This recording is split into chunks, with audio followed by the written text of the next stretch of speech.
মমতা বন্দ্যোপাধ্যায়রা বিরোধী দলে থাকাকালীন একটা পয়সা আলুর দাম বাড়লে গলায় আলুর মালা ঝুলিয়ে প্রতিবাদ করতেন, আর আজকে প্রতি মাসে হয় আলুর দাম বাড়ছে, চালের দাম বাড়ছে, ডালের দাম বাড়ছে, সরষের তেলের দাম বাড়ছে, কেরোসিনের দাম বাড়ছে। যারা চাষ করেন ফসলের দাম বাড়বে, সারের দাম বাড়লে ফসলের দাম বাড়বে, বিদ্যুতের বিল বাড়লে, মাসুল বাড়লে আপনার ফসল ফলাতে খরচ বেশি হবে। আপনি যাবেন কোথায়? কিষাণ মান্ডির নামে মমতা বন্দ্যোপাধ্যায় একটা মিথ্যা একটা ভান্ডার তৈরি করে রেখেছেন, সেখানে গেলে চাল বিক্রি করতে গেলেও কাটমানি দিতে হয়, কুপনে কেলেঙ্কারি। কিষাণ মান্ডির বাইরে দাঁড়িয়ে ফোরেরা দাঁড়িয়ে আছে, তারা কালোবাজারি করছে ফসলে, আলু চাষি দাম পাচ্ছে না, ধান চাষি দাম পাচ্ছে না, আর উল্টো দিকে দাঁড়িয়ে বাজারে জিনিসের দাম বেড়ে যাচ্ছে। অত্যাবশ্যকীয় পণ্য আইন লঘু করে ফেলেছে সরকার। ওই যখন ততদিন আমাদের দলের এমপিরা ছিল ততদিন বলতো কালোবাজারি বন্ধ করতে সরকারকে ব্যবস্থা নিতে হবে, আর যতদিন আমরা দুর্বল হয়েছি ততদিন অত্যাবশ্যকীয় পণ্য আইন লঘু হয়ে গেছে, কালোবাজারি বাড়ছে। গোটা রাজ্য জুড়ে, গোটা দেশ জুড়ে বেকারদের কাজ নেই, তারা যাবে কোথায়? পাড়ার মোড়ের ধারে মমতা বন্দ্যোপাধ্যায় দেশি মদের ঢালাও লাইসেন্স করে রেখেছে। পাড়ায় পাড়ায় অনলাইন লটারির নামে ঢালাও যুব সমাজকে বিভ্রান্ত করা শর্টকাটে মেথড, শর্টকাটে কোটিপতি হওয়া যাবে এই নেশায় বুথ করে রাখছে। স্কুলে যোগ্য মাস্টার নেই, পড়াশোনার পরিবেশকে ভেঙে দাও। শিক্ষা স্বাস্থ্যের মেরুদণ্ড যদি ভেঙে যায় একটা সমাজ এগোতে পারে না। আমরা বামপন্থীরা, আমরা সিপিআই এর এমপিরা, এমএলএরা যতদিন ছিল ততদিন আমরা বলতে পারতাম যে স্কুলে স্কুলে মাস্টারকে নিয়োগ করতে হবে, প্রতি বছর দুর্গাপুজো, ঈদ, মহরমের মতন এসএসসি প্রাইমারি মাদ্রাসার পরীক্ষা করাতে হবে। আমরা যতদিন ছিলাম ওয়াকফের টাকা লুট হয়নি, আমরা যতদিন ছিলাম মাদ্রাসা সার্ভিস কমিশন, তাদের চাকরি বিক্রি হতো না। আর এখন চারিদিকে লুটের সাম্রাজ্য তৈরি হয়েছে। একদিকে মমতা বন্দ্যোপাধ্যায় লুটের সাম্রাজ্য, আর একদিকে নরেন্দ্র মোদীর লুটের সাম্রাজ্য। ওইখানে আম্বানি আদানি কোটি কোটি টাকা লুট করে চলে যাচ্ছে, কৃষকরা বিক্ষোভ দেখাচ্ছে। আর এই রাজ্যে মমতা বন্দ্যোপাধ্যায়ের জমানায় গোয়েঙ্কারা বিদ্যুতের বিল বাড়াচ্ছে, তৃণমূলের নেতারা এক একটা ছোটখাটো আম্বানি আদানি পর্যায়ে দাঁড়িয়ে গেছে। পঞ্চায়েতের তৃণমূলের মেম্বার কয়েক লক্ষ টাকার সম্পত্তি করে ফেলছে। আমাদের এই এলাকার অতীতের নেতারা, পঞ্চায়েতের মেম্বাররা আছেন, তাদের জীবনের যে তাদের সম্পত্তির পরিমাণ দেখুন। আর আজকের দিনে তৃণমূল বিজেপির যারা প্রতিনিধি হচ্ছে বা নেতা মন্ত্রী হচ্ছে, তাদের জীবনযাত্রা দেখুন। 10,000 টাকার মাইনে পাওয়া কাউন্সিলর কোটি টাকার গাড়িতে চড়ে, 4,000 টাকার পঞ্চায়েতের মেম্বার লাখ লাখ টাকার জমি কিনছে। গোটা রাজ্য জুড়ে রাজনীতিটাকে এরা ব্যবসায় পরিণত করেছে, লুটে পুটে খাওয়ার ব্যবসায় পরিণত করেছে। আমরা বামপন্থীরা, আমরা কমিউনিস্টরা, আমরা সিপিআই আমরা বলতাম যে পঞ্চায়েত ব্যবস্থাকে মানুষের কাছে সরকারি প্রকল্প পৌঁছে দেওয়ার একটা মাধ্যম ব্যবহার করতে হবে। ভূমি সংস্কার ব্যবস্থা, পঞ্চায়েত রাজ ব্যবস্থা, কৃষকের অধিকার, তেলেঙ্গানা আর্মস স্ট্রাগলের লড়াই সিপিআই এর গৌরবের ইতিহাস, তেভাগা আন্দোলনের লড়াই আমাদের গৌরবের ইতিহাস। আমাদের পার্টির পতাকা নিয়ে একের পর এক কৃষক নেতারা জমিদার জোরদারদের বিরুদ্ধে লড়াই করে গরিব মানুষের হাতে জমি তুলে দিতে পেরেছিল। আমরা এই পঞ্চায়েত ব্যবস্থার মধ্যে দিয়ে একটা সংখ্যালঘু মুসলিমকে প্রধান বানাতে পেরেছিলাম, একটা দলিত মুচি মেথর ডোমকে পঞ্চায়েতে বসাতে পারতাম। আমরাই পেরেছিলাম এই অধিকার লাগু করতে।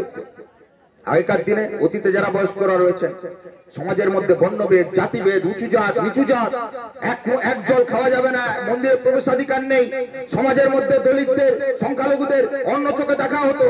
কারাই অধিকারকে লড়াই করে ছিনিয়ে এনেছিল? CPI, communist party. আর আজকের দিনে দাঁড়িয়ে পুনরায় একটা ব্যবস্থা তৈরি করা হচ্ছে। এক শ্রেণীর ভারতবর্ষ যেখানে আম্বানি আদানিরা লুটে মুটে খাবে, এক শ্রেণীর পশ্চিম বাংলা যেখানে মমতা বন্দ্যোপাধ্যায়ের পিসি ভাইপোরা লুটে মুটে খাবে, আর উল্টো দিকে আপনারা আমরা গরিব মেহনতি মানুষ শুধু ভোট দিতে থাকবো, আর এদের এই তৃণমূল বিজেপির নকল লড়াইতে বুধ হয়ে যাবো, নেশায় বুধ হয়ে যাবো। আজকের দিনে দাঁড়িয়ে আবার একটা ভারতবর্ষ, একটা বাংলা তৈরি করা হচ্ছে, যেখানে প্রতিদিন হিন্দু মুসলমানের দাঙ্গা লাগিয়ে দাও, প্রতিদিন হিন্দুদের মধ্যে বিভেদ তৈরি করে দাও, আদিবাসীদের মধ্যে লড়াই লাগিয়ে দাও, মাহাতো কুম্ভীদের মধ্যে লড়াই লাগিয়ে দাও, পাহাড়ে গোর্খাদের মধ্যে লড়াই লাগিয়ে দাও, উত্তরবঙ্গ দক্ষিণবঙ্গ ভাগ করবার লড়াই লাগিয়ে দাও, কামতাপুরীদের মধ্যে লড়াই লাগিয়ে দাও। এই যে বিভেদের রাজনীতি, গোটা পৃথিবীটা আজকে ভালো নেই। বাংলাদেশ দেখছেন কি অবস্থা, আফগানিস্তান দেখছেন কি অবস্থা, পাকিস্তান দেখছেন কি অবস্থা। গোটা পৃথিবী জুড়ে এক অস্থির অবস্থা তৈরি হয়েছে।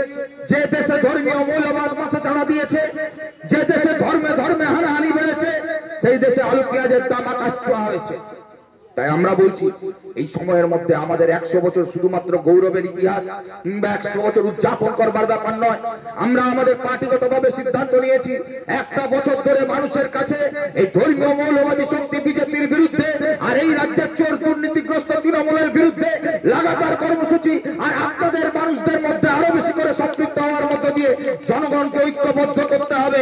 আর সেই ঐক্যবদ্ধ করবার প্রক্রিয়া আজকে পুতিয়াতে যে অনুষ্ঠান আপনারা করছেন ঠিক একইভাবে 5ই জানুয়ারি পূর্ব মেদিনীপুর জেলা পার্টির ডাকে নিমতৌড়িতে সমাবেশ, 5ই ফেব্রুয়ারি কলকাতার রানী রাসমণিতে পার্টির ডাকে কেন্দ্রীয় রাজ্য সমাবেশ, যেখানে স্লোগান দেওয়া হয়েছে যে বিজেপি হটাও দেশ বাঁচাও, তৃণমূল হটাও রাজ্য বাঁচাও।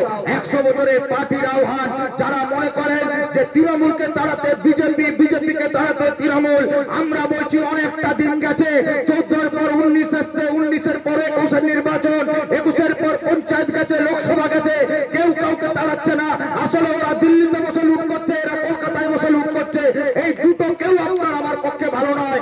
আসল মানুষের কথা বলতে গেলে রাজনীতিকে পুনরায় কমিউনিস্ট পার্টির নেতারা, সিপিআই এর নেতারা, যারা এই জেলার প্রণম্য নেতৃত্ব হিসেবে গোটা রাজ্যের বুকে, গোটা দেশের বুকে ইতিহাস তৈরি করতে পেরেছিলেন, যারা বিধানসভা লোকসভায় এই মেদিনীপুরের মাটিতে বক্তব্য রাখলে মানুষ দাঁড়িয়ে শুনতো, তাদের ইতিহাসকে স্মরণে রাখার পাশাপাশি পুনরায় মানুষের কাছে রাজনৈতিক মূল্যবোধ চেতনাকে জাগ্রত করতে হবে। মানুষের কাছে আমাদের কথা, কমিউনিস্ট পার্টির কথা তুলে ধরতে হবে। আর আপনাদের অভিজ্ঞতার মধ্য দিয়ে মানুষের অভিজ্ঞতাকে আরো বেশি করে তাদেরকে বোঝাতে হবে যে আমরা যে কথা বলতে চাইছি, আমাদের পার্টি প্রতিষ্ঠা লগ্ন থেকে যে ভারতবর্ষ তৈরি করতে চাইছে, সেই ভারতবর্ষ যদি তৈরি করতে হয়, আমরা যে ভারতবর্ষের সংবিধানকে রক্ষা করতে চাইছি, যে সংবিধান আমার আপনার বেঁচে থাকা নাগরিক অধিকারগুলোকে সুরক্ষিত করতে চায়, আজকে সেই সংবিধানের উপর আক্রমণ চালাচ্ছে বিজেপি। আর সেই বিজেপিকে যোগ্য সহায়তা দিচ্ছে তৃণমূল কংগ্রেস। তাই এই দুই শক্তিকে তাড়ানো প্রয়োজন। আমি শুধু জাস্ট দুটো কথা বলে শেষ করব। একটা সময় ছিল যখন মানুষের মধ্যে প্রবল তৃণমূল বিরোধিতা ছিল, একটা সময় ছিল যখন মানুষের মধ্যে প্রবল বিজেপি বিরোধিতা ছিল। আজকে সময় এসছে যে সময়ে দাঁড়িয়ে মানুষের অভিজ্ঞতাগুলোকে একটু স্মরণ করিয়ে দেওয়া। এখানে অনেক সংখ্যালঘু মানুষের বসবাস। এনআরসি নিয়ে মানুষের মধ্যে ধারণা আছে, ভয় আছে, বিশেষ করে সংখ্যালঘু মানুষদের মধ্যে। এনআরসি বিল যখন পার্লামেন্টে পাস হয়, তখন এই রাজ্যের তৃণমূল কংগ্রেসের এমপিরা কেউ পার্লামেন্টে ছিল না। যদি থাকতো তাহলে এনআরসি বিলটা বিজেপি সরকার পাস করাতে পারতো না। এই রাজ্যে তৃণমূলের তৎকালীন এমপি ছিলেন কারা? যারা ওই দিন পার্লামেন্টে যাননি, শিশির অধিকারী, দিব্যেন্দু অধিকারী। তৃণমূলের 2 এমপি ছিলেন এই জেলায়। আজকে তারা কোন দলে আছেন একবারও টিভির পর্দায় দেখবেন না। তারা বিজেপি হয়ে যাওয়ার পর শুভেন্দু অধিকারী কিংবা শিশির অধিকারীর বিরুদ্ধে তৃণমূল কোনো ব্যবস্থা নিয়েছে? 11 সালে আমরা যতদিন সরকারে ছিলাম আরএসএস এর স্কুল কোটা ছিল, আর এখন তৃণমূল ক্ষমতায় আসার পর আরএসএস এর স্কুল কোটা। গোটা রাজ্য জুড়ে ধর্মের নামে রাজনীতি, দেশের বুকে ধর্মের নামে রাজনীতি। ইমাম ভাতা, পুরন ভাতার মধ্য দিয়ে সাম্প্রদায়িক রাজনীতিকে উস্কানি দেওয়া হচ্ছে। ওয়াকফ বিলের নামে কিংবা ওয়ান ভোট ওয়ান নেশনের নামে এই যে একের পর এক ইস্যু, বিতর্কিত ইস্যু তৈরি করা হচ্ছে। অনেকে মনে করতে পারেন এর মধ্যে দাঁড়িয়ে হিন্দুদের লাভ হতে পারে, মুসলমানের লাভ হতে পারে। কারোর কোনো লাভ হচ্ছে না। আসলে এক দেশ এক ভোটের মধ্য দিয়ে 5 বছরের জন্য একজন নিজেদের চেয়ারটাকে বাঁচাতে চাইছে। এমএলএ এমপি হয়ে নিজেদের সম্পত্তি লুট করবার যে লাইসেন্স, তাকে নিশ্চিত করতে চাইছে। আসলে ওয়াকফটা ইস্যু নয়। এই রাজ্যে যে নরেন্দ্র মোদী, এই দেশে যে নরেন্দ্র মোদী সরকার আর এই রাজ্যে যে মমতা সরকার একটা কোনো শিল্প কলকারখানা চাকরি দিতে পারেনি। দুটো সরকার যে চুরি লুট করেছে, সেখান থেকে নজর ঘোরাতে এই ওয়াকফের নামে বিলটাকে বিতর্ক তৈরি করা হচ্ছে। আপনাকে আমাকে সকলকে বোকা বানানোর জন্য ওই বিজ্ঞাপনে যেমন অভিনেতা অভিনেত্রীরা বিজ্ঞাপন দেয়, তারা কেউ ঘরে গিয়ে ওই সাবান, ওই শ্যাম্পু, ওই সেন্ট কেউ ব্যবহার করে না। কিন্তু আপনারা আমরা সবাই মিলে ওই অ্যাড দেখে, অ্যাডভার্টাইজমেন্ট দেখে চলে যাই, ভাবি যে ওই সাবানটা মনে হয় ক্যাটরিনা কাইফ, সালমান খানরা ব্যবহার করছে। আমরা ওই কোম্পানির মালিককে লাভবান করাই, আর তার বিনিময়ে সালমান খান, ক্যাটরিনা কাইফ কোটি কোটি টাকার লাভ পায়। 14 সালের প্রশান্ত কিশোরের আইপ্যাক মোদীকে প্রধানমন্ত্রী বানিয়েছিল, আর 21 সালে সেই প্রশান্ত কিশোরের আইপ্যাক মমতাকে মুখ্যমন্ত্রী বানিয়েছে। এরা রাজনীতিটাকে কর্পোরেট কোম্পানির হাতে তুলে দিয়েছে, যারা ক্ষমতায় আসার জন্য 500 কোটি টাকার বিনিময়ে কন্ট্রাক্ট করে আমাকে মুখ্যমন্ত্রী বানাও, আমাকে প্রধানমন্ত্রী বানাও, তবে গিয়ে তোমাকে 500 কোটি টাকা দিয়ে দেবো। তারা আপনার আমার 1 টাকাও ভালো কাজ করতে চায় না। ওরা 500 কোটি টাকা ইনভেস্ট করেছে, তার মানে আপনার কাছ থেকে 10 গুণ টাকা সুদে আসলে তুলে নেবে। তাই আপনি আমি কেউ প্রতিবাদ করলেও সরকার না বদলাতে পারলে এই অবস্থার পরিবর্তন হবে না। যারা মনে করছেন যে বাজারে ওষুধের দাম বাড়ছে, যারা মনে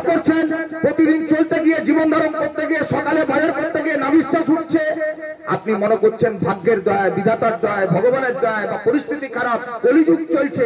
এই কোন কলিযুগ না, এটা আসলে চুরি, লুট, দুর্নীতির মোদি দিদির যুগ চলছে, যেখানে দাঁড়িয়ে ওষুধ কোম্পানির মালিকেরা, লটারি ব্যবসায়ীর মালিকেরা, জাল ওষুধের মালিকেরা কিংবা আপনার ওই জাল মদের মালিকেরা, দেশি মদের মালিকেরা মোদি দিদির দলকে কোটি কোটি টাকা ভেট দেয় ইলেকট্রাল বন্ডের মধ্য দিয়ে। 100 বছরের পার্টি সিপিআই। একটা সময় রতনজি টাটা মারা গেছে, 1 কোটি টাকার চেক নিয়ে এসেছিলেন। চেকটা কমিউনিস্ট পার্টিকে ডোনেশনের চেক, সিপিআই কে 1 কোটি টাকা ডোনেট করবেন। আমাদের পার্টি পত্রপাত তাকে নাকচ করেছিলেন। একটা ওষুধ কোম্পানির মালিকের টাকায় এই লাল ঝান্ডার পতাকা, সিপিআই এর পতাকা, কাস্তানের পিসিসের পতাকা একবারও কোন নির্বাচন লড়েনি। কোন কর্পোরেট কোম্পানির মালিকের পয়সায় গুরুদাস দাসগুপ্ত, গীতা মুখার্জি, বিশ্বনাথ মুখার্জিরা রাজনীতি করেনি। কোন মানুষের চুরির টাকায় এই এলাকার পঞ্চায়েতে সিপিআই লড়াই লড়েনি। তাই আমরা এখনো সততায় গর্বের সঙ্গে পার্টিটা করতে পারি। পার্টি যতই দুর্বল হোক না কেন, আপনারা যারা এখানে রয়েছেন, আপনার দল দুর্বল হতে পারে কিন্তু আপনার মাথা উঁচু রয়েছে। একের পর এক শহীদের তালিকায়, একের পর এক আত্মবলিদানের তালিকায় এই এলাকার বরিষ্ঠ নেতাদের আত্মত্যাগের মধ্য দিয়ে এই পার্টি গোটা পৃথিবীতে মাথা উঁচু করে গর্বের সঙ্গে রয়েছে। তাই গোটা পৃথিবী জুড়ে আপনারা আছেন, আমরা আছি।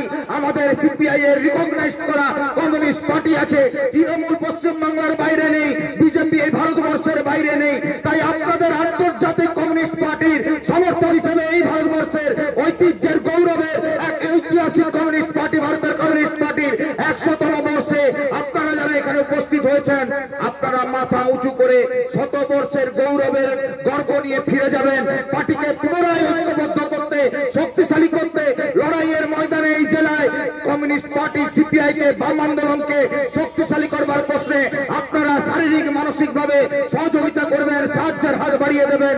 আজকে 100তম বর্ষে পদার্পণ করা ভারতের কমিউনিস্ট পার্টির এটাই আহ্বান। আসুন, কাশ্মীর থেকে কন্যাকুমারিকা, পশ্চিমবাংলার সর্বত্র, কোচবিহার থেকে কাকদ্বীপ, ঐতিহ্যের যে কমিউনিস্ট পার্টি সিপিআই, তার 100 বর্ষে পার্টিকে আগামী দিনে গৌরবের পথে নিয়ে যাই।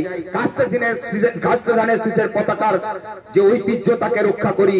সিপিআই এই সময়ের মধ্যে দাঁড়িয়ে গোটা দেশে বিজেপি বিরোধী লড়াইয়ে, গোটা রাজ্যে তৃণমূল বিরোধী লড়াইয়ে নিজের রাজনৈতিক স্বার্থ ত্যাগ করে যে বৃহত্তর মানুষের স্বার্থে এক ঐক্য তৈরি করবার কাজ করছে, সেই ঐক্যে আপনাদের সকলের মানসিক সমর্থন নিশ্চিতভাবে এই পার্টিকে আগামী দিনে এগিয়ে নিয়ে যাবে।